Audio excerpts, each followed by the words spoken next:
The Exploration of Space by Barrington J. Bayley. Originally published in number 4 of Michael Moorcock's New World Anthologies in June 1972. It next appeared in a French anthology in 1976, then in a chess-themed collection of the author's stories called The Knights of the Limits in 1978. By the late 1980s, it showed up in a Dutch anthology as well as 2 German ones.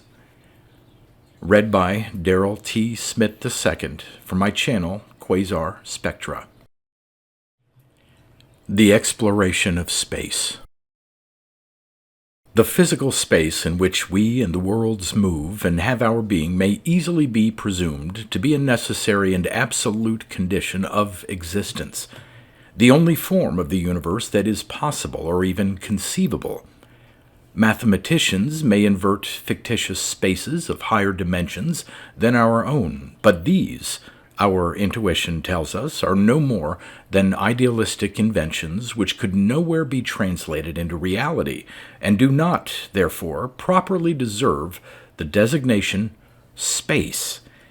The space we know, having the qualities of symmetry and continuity, is intimately and automatically the concomitant of any universe containing things and events, and therefore is inevitable. Without space, as we know it, there could be no existence. The commonplace mind accepts this notion without question. Thoughtful philosophers have spoken of the symmetrical, continuous space of 3 dimensions as an a priori world principle whose contradiction would remain a contradiction even in the mind of God. Yet not only has this belief no axiomatic justification, but, as I shall attempt to show presently, it is untrue. I had just smoked my 2nd pipe of opium and was settling into a pleasant reverie. The opium smell, a sweet, cloying, and quite unique odor, still hung in the air of my study, mingling with the aroma of the polished mahogany bookcases and the scent of flowers from the garden. Through the open window I could see that garden with its pretty shrubs and crazy pathways, and beyond, the red ball of the far-off sun sinking through strata of pink and blue clouds.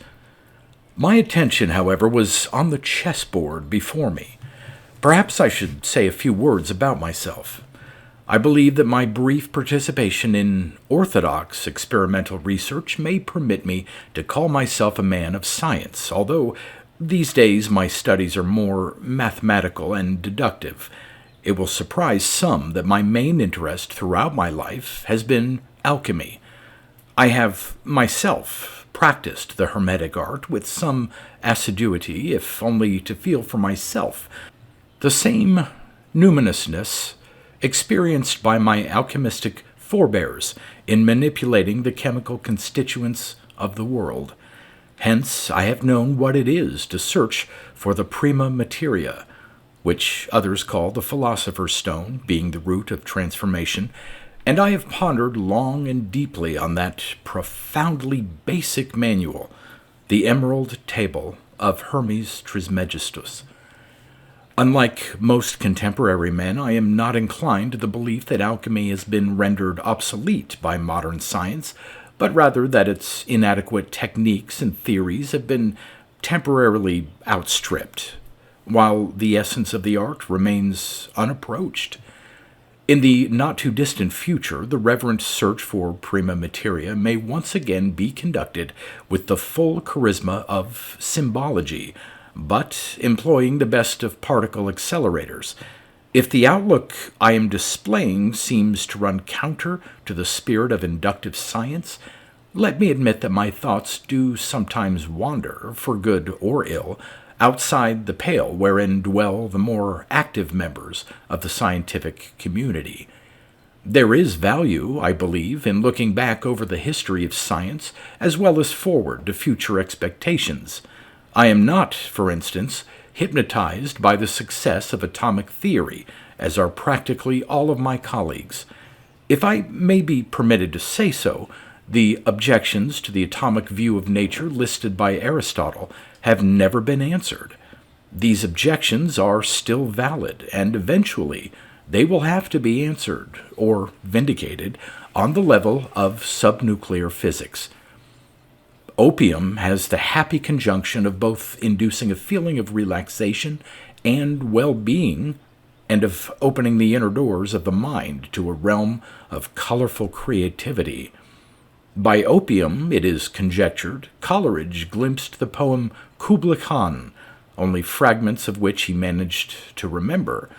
By opium, I met my new, though sadly soon-departed friend, the chessboard knight.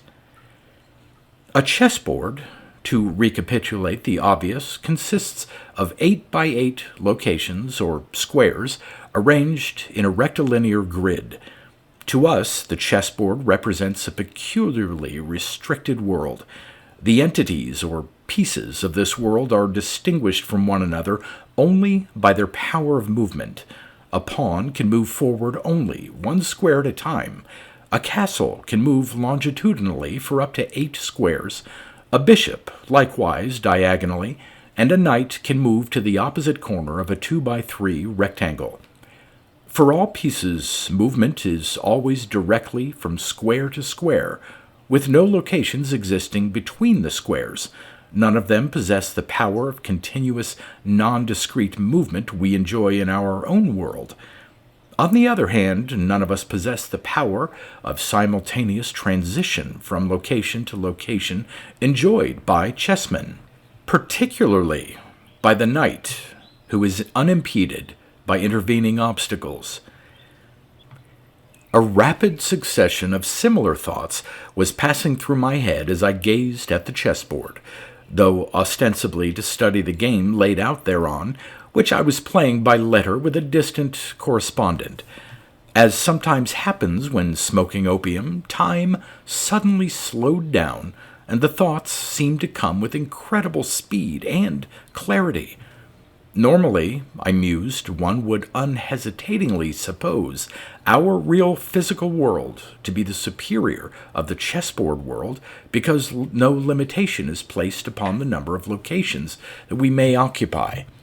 No arbitrary laws restrict me from moving in any way I please about my study, my garden, or the countryside beyond.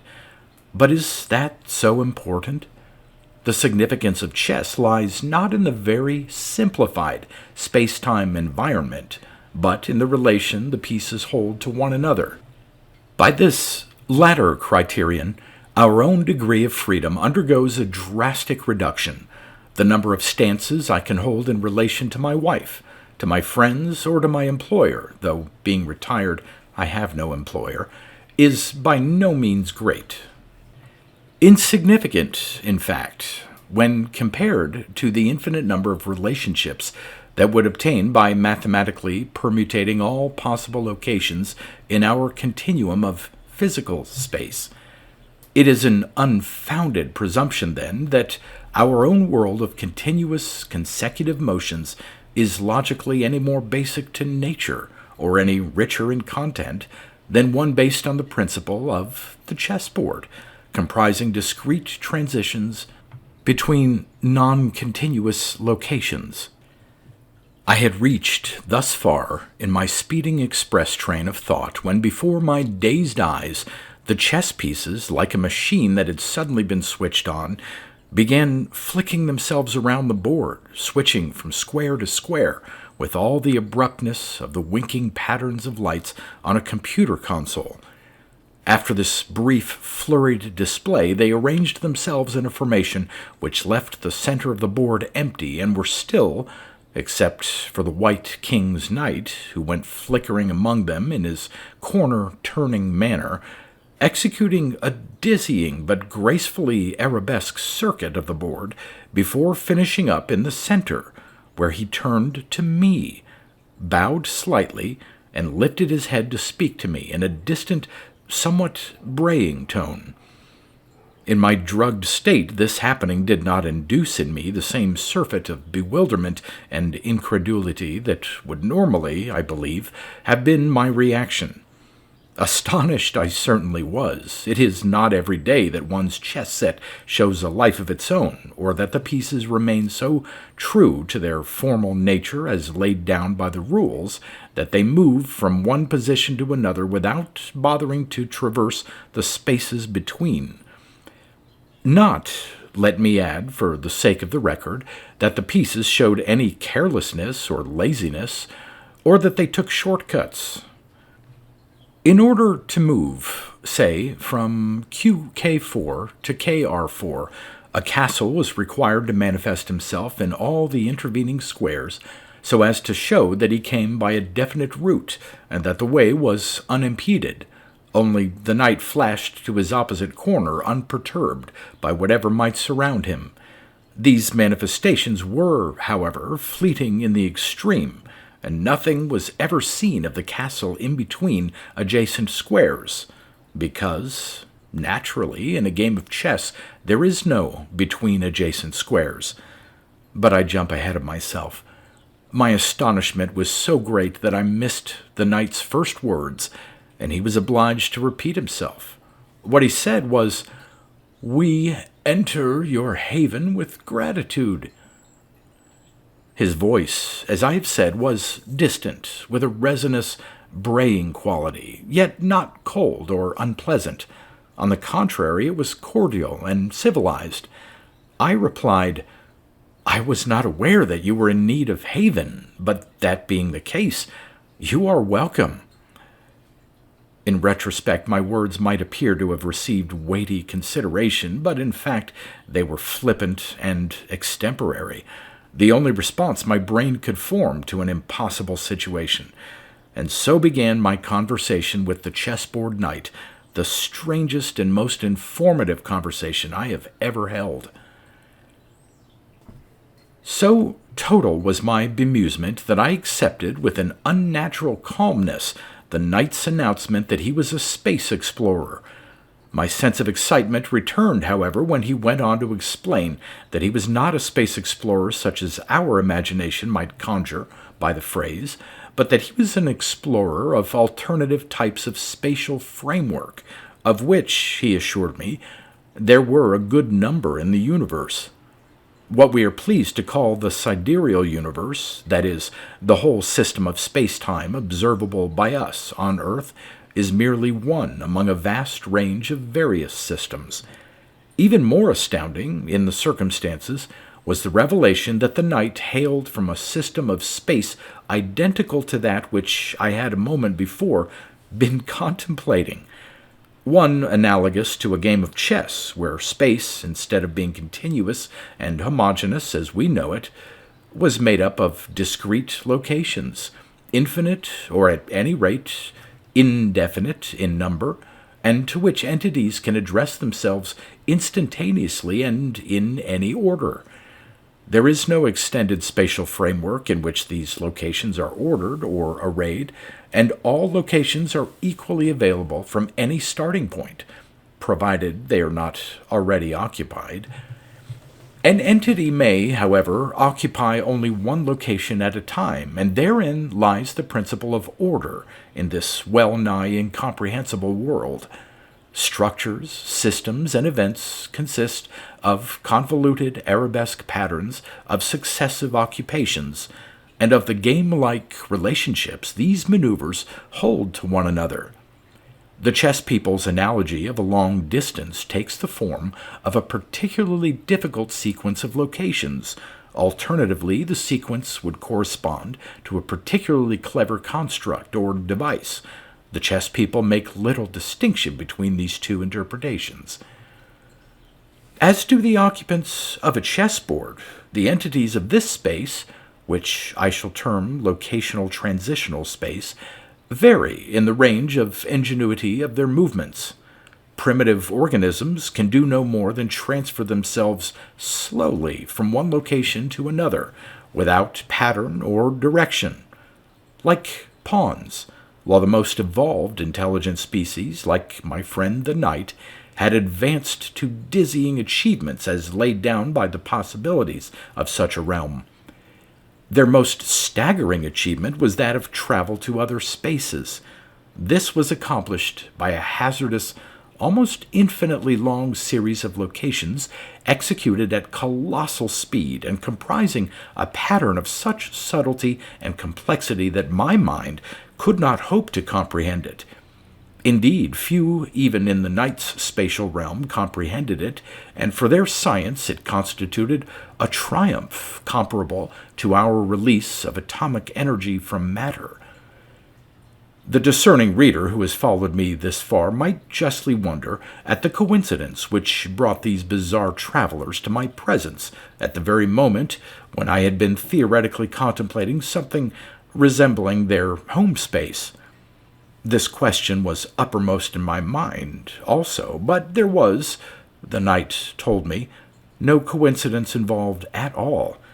On entering our continuum, which the knight and the companions under his command did indirectly via other realms less weird to them, the space explorers had become confused and lost their bearings, seeming to wander in a sea of primeval chaos, where no laws they could hypothesize, not even those garnered in their wide experience of spatial systems, seemed to obtain. Then, like a faint beacon of light, in the uncognizable limbo, they had sighted a tiny oasis of ordered space, and with great expertise and luck had managed to steer their ship towards it. That oasis was my chessboard. Not the board alone, of course. Tens of thousands of chess games in progress at the same moment failed to catch their attention. But the fact that it had been illumined and made real by the thoughts I had entertained while gazing upon it, imbuing it with conceptions that approached, however haltingly, the conditions of their home world. Hence, I owed the visitation to a lesser, more credible coincidence. Chess and opium. At any rate, having landed their ship upon the board and thus bringing it under the influence of that vessel's internally maintained alien laws, they had carried out simple manipulations of the pieces in order to signal their presence and establish communication, the real ship and its occupants not being visible or even conceivable to me, since they did not have contiguous spatial extension. My reader, still suspicious of my truthfulness, will also want to know how it was that the knight spoke to me in English. The appalling difficulties offered by any other explanation have tempted me to decide that we did not really speak at all, but only conversed from mind to mind, and yet my grosser, more stubborn recollection belies this evasion. We did speak. The air vibrated and brought to me the thin, resinous tones of the knight's voice. His own remarks on the matter were offhand and baffling. There was scarcely a language in the universe that could not be mastered in less than a minute, he said, provided it was of the relational type, which they nearly all were. He seemed to find my own mystification slightly disconcerting. The only comment I can contribute after much reflection is that for a locational transitional being, what he says may well be the case. Language, as he pointed out, largely concerns relations between things and concepts. To the knight, relations are the stuff of life, and he would find our own comprehension of them far below the level of imbecility. In our world, to have but one fraction of his appreciation of relations, which to us are so important but so difficult to manage, would make us past masters of strategy, and I believe no power would be able to withstand such knowledge. But here lies the antimony. The knight and his crew were coming to me for help. They found the conditions of our three-dimensional continuum as incomprehensible and chaotic as we would find their realm. They had not even been able to ascertain what manner of space it was, and begged me to explain its laws to them in order that they might be able to find their way out of it. There was a certain irony in being asked to describe the world I knew when I yearned to question the knight as to his world. Indeed, my imagination was exploding. Were there galaxies, stars, and planets in the locational transitional space? No, of course there could not be. Such things were products of continuous space. What then was there? Some parallel to our phenomena there must be, but try as I might, I could not picture what. However, a cry of distress cannot go unanswered, and I launched into an exposition. It was quite a test of the intellect to have to describe the utterly familiar to a being whose conceptions are absolutely different from one's own. At first I had great difficulty in explaining the rules and limitation by which we stereo beings, that is the phrase I have decided upon to describe our spatial characteristics, are obliged to order our lives. In particular, it was hard to convey to the knight that to get from point A to point B, the basic strategy is to proceed in a straight line. To give them credit, the chessmen crew had already experimented with the idea that continuous motion of some kind might be needed, but they had conceived the natural form of motion to be in a circle. When sighting my chessboard, they had proceeded in the opposite direction and approached it by executing a perfect circle of a diameter several times that of our galaxy. I could not help but admire the mathematical expertise that had put both the starting point and the destination on the circumference of this circle. After a number of false starts, the knight successfully mastered the necessary concepts and was able to identify the class of spaces to which ours belongs, a class some other members of which had been explored previously. They were regarded as dangerous, but none, he informed me, had so far proved as hazardous and weird as our own, nor so difficult to move in. He still could not visualize our space, but I had apparently given him enough information for the ship's computer to chart a course homeward. Computers, theirs as well as ours, are notoriously untroubled by the limitations of imagination. During the conversation, I had naturally enough sought his opinion on various contemporary theories of the space we inhabit. On Riemannian space, Poincaré space, special and general relativity. Is our space positively or negatively curved? Spherical, parabolic, or saddle-shaped? Or is it curved at all? Is it finite or infinite? I acquainted him with the equation for the general theory of gravitation and invited his comments. His reply to all this was discouraging. The only definitive datum he would give me was that our space is infinite. As for Einstein's equation, he said that it merely gave an approximate, superficial description of behavior and did not uncover any law. He told me that in our continuum, motion depends on a set of expansion. Our whole idea of analyzing space by means of dimensions is inadequate and artificial, the knight advised. The notion is an internally generated side effect, and to anyone from outside, e.g. from another kind of space, it is neither meaningful nor descriptive.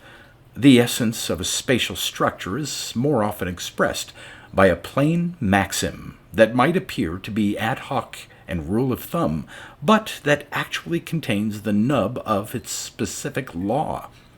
At this, I could not refrain from interrupting with the boast that privately I had once reached the same conclusion, and that if I had to state the basic physical law of our space, which I then thought of as the universe, it would be that in moving towards any one thing, one is necessarily moving away from some other thing. The knight complimented me on my insight. His ship's computer was at that very moment grinding out the implications of a formulation quite close to the one I had come up with. Following this, the knight expressed his gratitude and announced his intention to leave. I begged him to stay a while, but he replied that to continue meshing the spatial laws of the ship, i.e. locational transitional laws, with the pieces on the chessboard was proving to be a drain on the power unit. Guiltily, I confess that I allowed selfishness to come to the fore here. Did he not owe me something for the help I had given him? I argued. Could he and his crew not spend a little more energy, and would it truly endanger their lives? My unethical blackmail was prompted solely by my burning desire to learn as much as I could while the opportunity remained.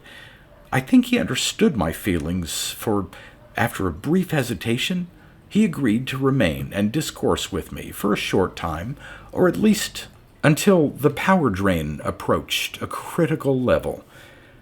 Eagerly, I besought him to tell me as much as he could of this vast universe of diverse space-times to which he had access but I had not. To begin with, where did the Knight's own spatial realm lie? Was it beyond the boundaries of our own space? Beyond infinity? Or was it at right angles to it in another dimension? I babbled carelessly, forgetting his former objection to the term. Or was it, perhaps, coextensive with our continuum, passing unnoticed because its own mode of existence is so unutterably different to it? To all these hasty suggestions the Knight replied by chiding me gently for my naivete. I would never know the answer while I persisted in thinking in such a way, he said, for the simple reason that there was no answer and no question. While I was still capable of asking this non-existent question, the non-answer would never be apparent to me. Somewhat abashed, I asked a more pertinent question. Was each space-time unique, or was each type duplicated over and over? As far as was known, the Knight said, each was unique, but they were classified by similarities, and some differed only in details or in the quantitative value of some physical constant. It was to be expected, for instance, that there would be a range of stereo spacetimes resembling our own, but with a different value on the velocity of light. To my next request that he describe some alien spacetimes to me, he explained that many would be totally inconceivable to me, and that there was no way to express them in my language, mathematical or spoken. The majority of the spaces that were known to the chess people were variations on the locational transitional theme. There was a theory in his home world that locational transitional, or chessboard, space was the basic kind of space in the universe, and that all others were permutations and variants of it. But he agreed with me that this theory could be suspected of special pleading, and that deeper penetration into the universe by the chess people's spaceships might well bring home a different story. He would not bore me, he added, by describing meaningless variations on locational transitional space, but felt that I would be more entertained by those spaces whose qualities made striking comparisons with the qualities of my own realm. There was, for instance, a space that, though continuous, was not symmetrical in all directions, but was hung between two great poles, like a magnetic field. Motion along the direction of the axis between the poles was easy as it is for us, but transverse movement was an altogether different phenomenon that required a different type of energy and a different name. This polarization continued down into every event and structure, which was invariably positioned between two opposing poles of one kind or another. There was stereo space, with great cracks of nullity running all through it, chasms of zero existence which were impossible to cross and had to be gone round. There was space where an entity could travel in a straight line without incident, but where on changing direction he shed similar, though not identical, duplicates of himself which continued to accompany him thereafter. Prior to their rescue by me, the Knight and his crew had believed themselves to be in such a space, for they had chanced to catch a glimpse of a woman accompanied by several daughters of various ages who closely resembled her. Also along these lines, there was a space where the image of an object or entity had the same powers and qualities as the original. The space abounded in mirrors and reflecting surfaces, and an entity was liable to project himself in all directions, like a volley of arrows. When you think about it, the necessity to be in only one place at a time is a pretty severe restriction. Many are the spaces where this law has never been heard of, and where an entity may multiply himself simultaneously into disparate situations without prejudice to his psychic integrity, roaming over the world in a number of bodies, yet remaining a single individual. Chameleons have caused some puzzlement among biologists because their eyes operate independently of one another. The right eye knoweth not what the left eye is doing, but each scans separately for prey or enemies. Does the consciousness of the chameleon give its full attention to both eyes simultaneously? If so, the chameleon is a mental giant which no human being can equal. This feat is a natural function, however, in the space of multiple individuality I have described. The knight warned me against a restrictive concept of motion. It was not, he said, an idea of universal validity, but what we understood by motion could be subsumed under a more generalized concept he called transformation, a much larger class of phenomenon. Thus, there were spaces where to go was to come, where to approach was to recede, where to say goodbye was to say hello. In short, my maxim, which says that to approach one point is to recede from another, is not a universal law, but a local case. Inversely, there were types of transformation that no mangling of the English language could succeed in hinting at. Once again, the knight suggested that I waste none of our precious time in trying to understand these inconceivable variations. He spent some time in describing spaces that were not totally homogeneous. The space with cracks was one of these. Another was sheaving space, with quite odd quirk. The space split itself up into branches, not all of which had any possible communication or influence with one another, even though they might all communicate with some common branch. Thus, both A and B might communicate with C, but it would be impossible for any message or particle to pass from A to B even via C. The separate branches usually contained innumerable words with bizarre results. Space can also vary in the quality of time it contains. The knight was quite firm in asserting that time is a subsidiary feature of space. Time is not always irreversible, but in some spaces can be revisited by retracting one's steps. The knight fascinated me by telling of one space which he called a space of forking time, where every incident has not one but several possible outcomes, all equally real. Thus, space branches continually in this continuum to develop alternate histories. Where this space differs from the stock science fiction notion, however, is that every past event is recoverable, and hence all possible histories communicate. By retracing his steps in a certain manner, a man or entity can go back to the crucial moment that determined the shape of events and take a different path. When I reflected on how the fate and happiness of men is tyrannized over in our space by the singleness of time and the cruel dice-throwing of fleeting happenstance, this realm appeared to me to be a perfect abode of happiness. It will be obvious that causality is governed by the type of space in which it takes place. The knight mentioned that our space contains the principle of single-instance causality, which is also the principle obtaining in most spacetimes, and means that prolonged and complex processes can come to completion only with difficulty. The reason is thus.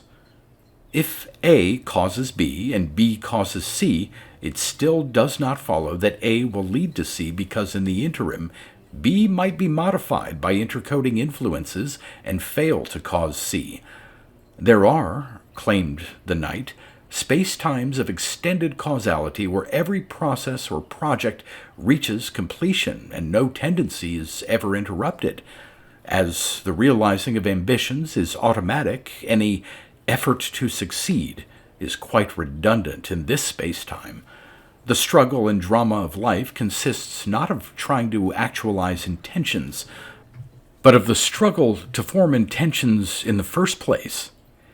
In this respect, the knight included his only description of a species of locational transitional space, a space where there was no sequential causality at all, but in which everything happened on a purely statistical basis.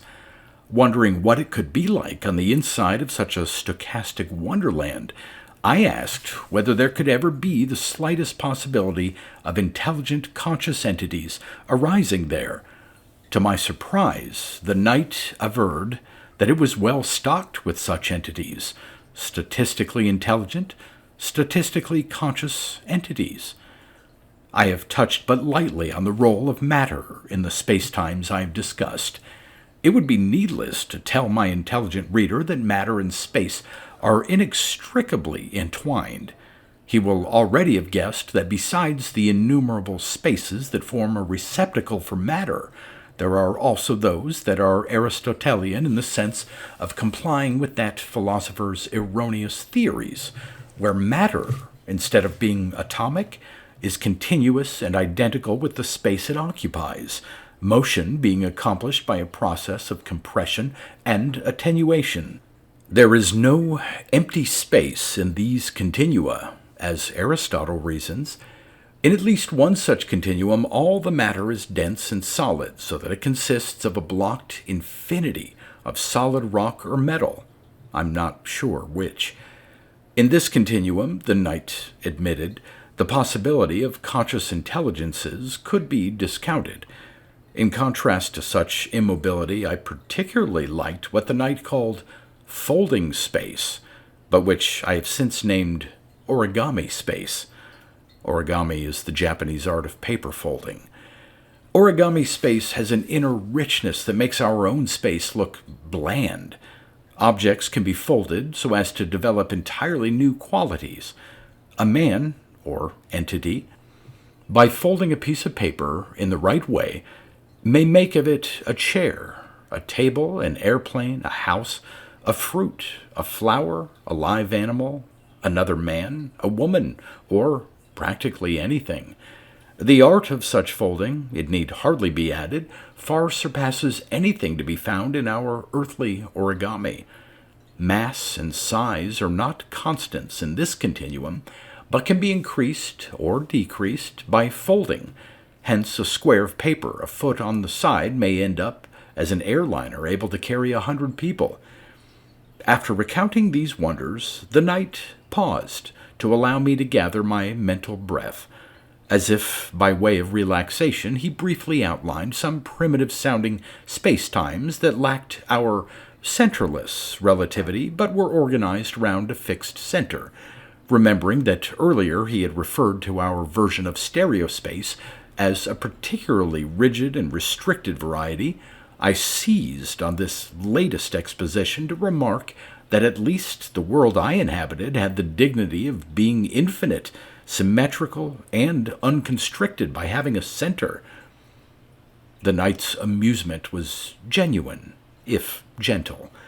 With a dry laugh, he instructed me that my mistake was a classic of unsophisticated presumption, and he regretted to have to inform me that my world did not have relativistic symmetry, but that it had a center. Where was this center? I asked. Once more came the knight's mocking chuckle. He had neglected to mention so far, he said, that also intimately related to the question of space is the question of numbers. Our space might have no identifiable center in terms of motion and direction, but in its regard to number it was very strongly centered. At first his meaning escaped me.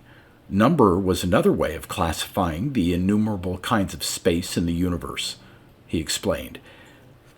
There was at least one space for every possible number.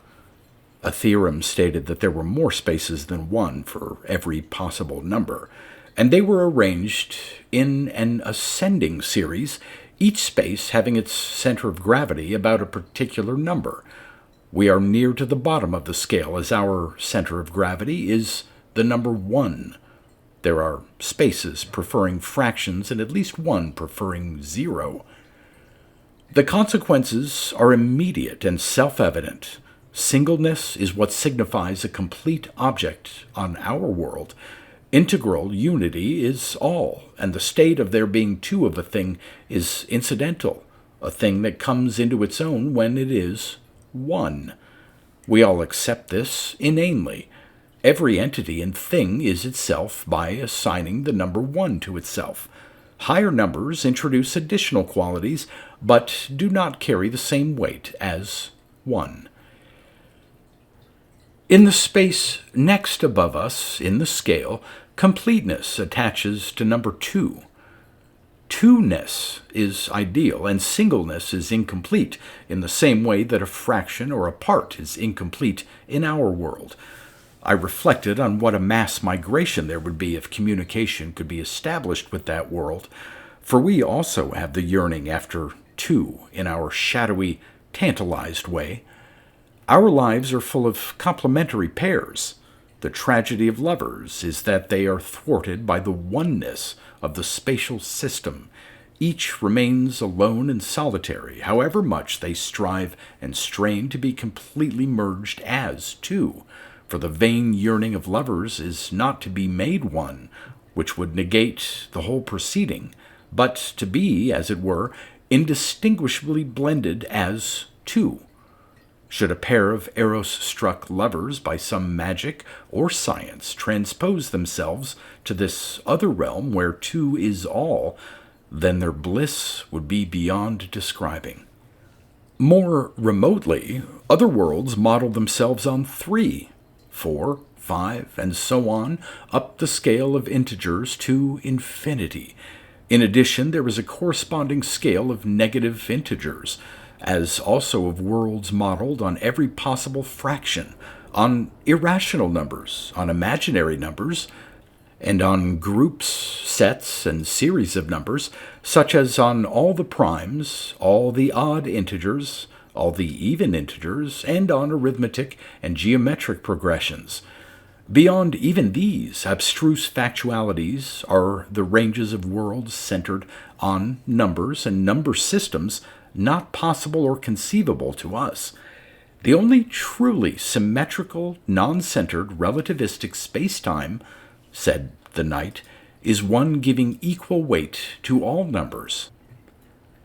Georg Cantor, wrestling with the enigma of the infinite, discovered a branch of mathematics called transfinite arithmetic, in which he developed a progression of numbers analogous to the positive integers, but whose first term was infinity, and whose succeeding terms were as qualitatively different from and beyond infinity as are 2, 3, 4, etc., beyond 1.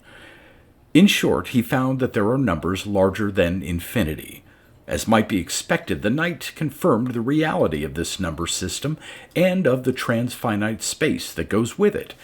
There was a whole range of transfinite spaces, probably even larger than the range of finite and infinite spaces, since the number of total spaces is both finite, infinite, and transfinite. At this point, the knight seemed to think that we were wandering from the type of description from which I might be expected to profit, and proposed to resume expatiating on those nearer to familiarity. I objected. It was diverting, but less challenging, to be presented with nothing but modifications of an existence I already knew. In a sense, I could almost have invented these modifications myself. Would not the knight consent to offer me, or at least attempt to make me understand, worlds having no common ground with my own? For even the knight's own locational transitional space-time, I reminded him, was not hard to describe. I longed to hear something so original as to blow my mind free of all its preconceptions. After some hesitation and muttering as to the perplexities engendered by my request, the knight agreed to make the effort and favored me with the following amazing descriptions. Suddenly, the knight broke off to warn me that the power drain was now significantly close to tolerable limits, and that he would not be able to linger much longer. A brief feeling of panic assailed me. There must be one question that above all others needed to be asked. Yes! The choice was obvious, and I did not delay in putting it. Did the chess people have any single particular purpose in undertaking their admirable explorations of space? The instinct of exploration, said the knight, is a natural one. There was a central quest, however, to try to determine whether, in the multiplicity of spacetimes, there is a common universal law or principle, and thereby to discover how existence originates and is maintained. I cursed myself for not having broached this subject sooner, instead of leaving it until it was almost too late. I had given much thought to this basic question myself, I tendered, and if it was of any interest, I had once come to a tentative conclusion that there was a basic law of existence. It is, simply, a thing is identical to itself. This principle explained the operation of cause and effect, I claimed. The universe being a unity, it is also identical to itself, and in effect only appears to follow a cause. In actuality, they are part of the same thing, opposite sides of the same coin. Once again, the knight had cause to chide me for my lack of imagination. This axiom certainly held in my own space, he conceded, but I shouldn't suppose, because of that it was a universal law. There were numerous space-times where things were not equal to themselves. In fact, even in my own space, the principle adhered only approximately, because things were in motion, and motion involved a marginal blurring of self-identity. My axiom held as an absolute law only in those spaces where motion was impossible. Unabashed, I offered my second contribution, this one concerning the maintenance of existence. There was a theory, I told him, that used an electronic analogy and likened existence to a television screen and a camera. The camera scanned the image on the screen and fed it back to the screen's input, so maintaining the image perpetually. Thuswise, existence was maintained. If the feedback from the camera to the screen should be interrupted, even for a split second, existence would vanish and could never be reconstituted. A pre-electronic version of the theory replaces the screen and camera by two mirrors, each reflecting the image of existence into the other. It is my belief that this is the meaning of the ancient alchemical aphorism, "As above, so below," found on the emerald table of Hermes Trismegistus, it being imagined that the mirrors are placed one above the other. Other authorities unanimously assert that it refers to the supposed similarity between the macrocosm and the microcosm, but I consider that this, besides being of doubtful veridity, is a crude, pedestrian interpretation unworthy of the thought of the great master. The full text of the saying runs, "That which is above is like to that which is below, and that which is below is like to that which is above, to accomplish the miracles of one thing." It has to be understood that the mirrors themselves are part of the image, of course, just as the screen and camera are part of the scanning pattern. If it is asked how this could possibly be, I would refer the inquirer to that other alchemical symbol, the worm Ouroboros, who is shown with his tail in his mouth, eating himself. The knight appeared to look on this exposition with some approval. Hermes Trismegistus, he said, was certainly a king among men of science. I asked what theories or discoveries the chess people had on the subject, but, the knight announced, time had run out and he could delay departure no longer. The few seconds remaining would not suffice to tell what he otherwise might have to say, but, he added, he had not so far revealed that the question of space was also intimately bound up with that of consciousness, and that it was towards consciousness that the chess people were now directing their researches. He mentioned a space where an entity, as it might be a man, was forced to enjoy a double consciousness. Not only was he conscious in himself, but he was also conscious at every moment of his appearance to the physical world around him, which was also conscious. The knight invited me to ponder on what existence would be like in such a state, but his words now came in haste, and he bade me good-bye. Again, I begged him to stay, just for a little while. But he turned and looked commandingly around him over the chessboard. The pieces began to move and to execute their flickering dance pattern around the board. The knight joined them, gyrating around the board like a dance master directing the others. As the invisible ship lifted away, the pieces surged round the board in a circular movement, as if caught in a vortex. Then they were still. The knight could no longer speak to me in his resinous, friendly voice. He was only a chiseled piece of dead wood. I came out of my shocked reverie with a start. On the disappearance of the alien influence, the pieces had reverted to their original positions, ready to resume the game. There would be no need, I thought blankly, for me to write to my partner for the details. I pushed myself away from the table. The sweet opium smell still hung on the air. The breeze from the garden was only marginally cooler. The far-off sun was still in the act of descending to the horizon through an elegant technicolor sky. It was hard for me to admit that only a minute or two could have passed when I was sure that I'd been talking and listening for hours. I will never be able to know absolutely, and certainly never be able to prove that what I say took place really did take place. I can only speak the compelling veridity of my recollection.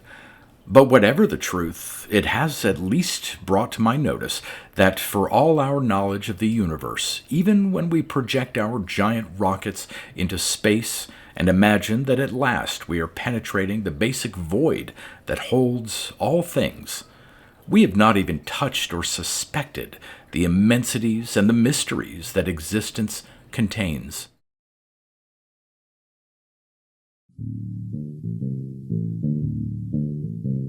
You've been listening to pre-1990s speculative fiction readings with a highlight on science fiction by Darrell T. Smith II. Please consider clicking the donation link in the description box. Thank you so much for your time and your imagination.